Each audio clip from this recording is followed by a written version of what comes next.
Why customers don't always buy the best option.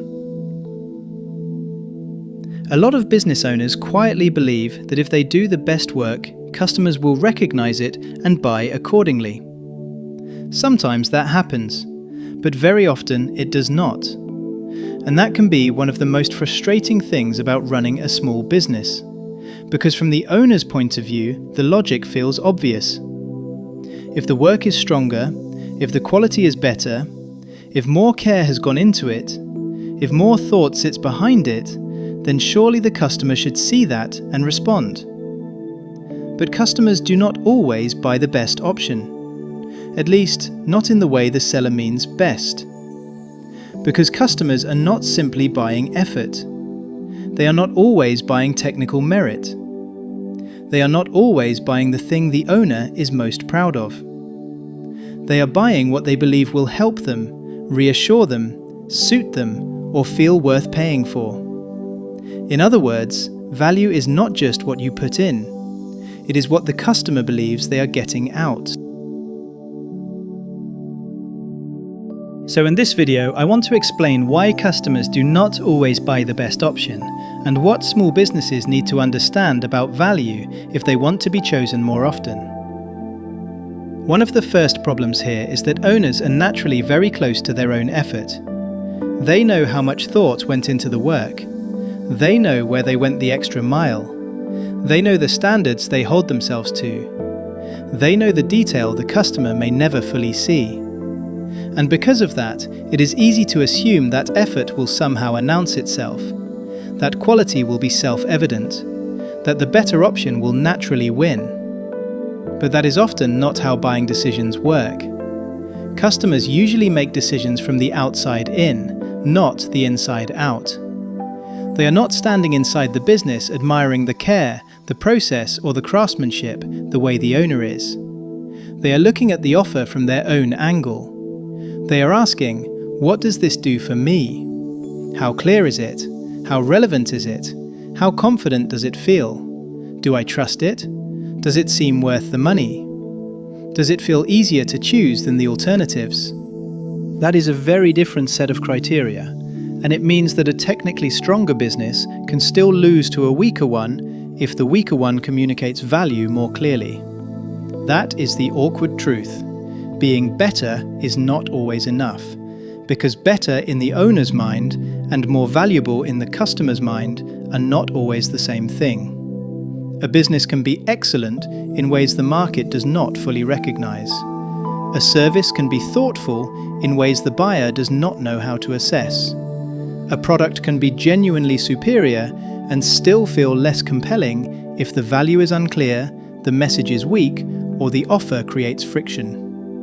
This is where many small businesses become unintentionally unfair to themselves. They keep improving the thing itself, but they do not improve how the value is understood. They focus on quality, but neglect legibility. And by legibility, I mean this. Can the customer easily understand what is good here? Can they see the benefit? Can they grasp why this is worth choosing? Can they feel the relevance without having to work too hard for it? If the answer is no, then the business may still be good, but it has made the value too hard to see. That is expensive, because customers do not only buy based on objective merit, they buy based on perceived benefit. They buy what feels useful, trustworthy, relevant, reassuring, desirable, or commercially sensible to them. And that means value is partly about communication, not just quality. It is not enough for the value to exist, the value has to be visible. This is why some small businesses say things like, "But we do a better job than them," and yet still lose work.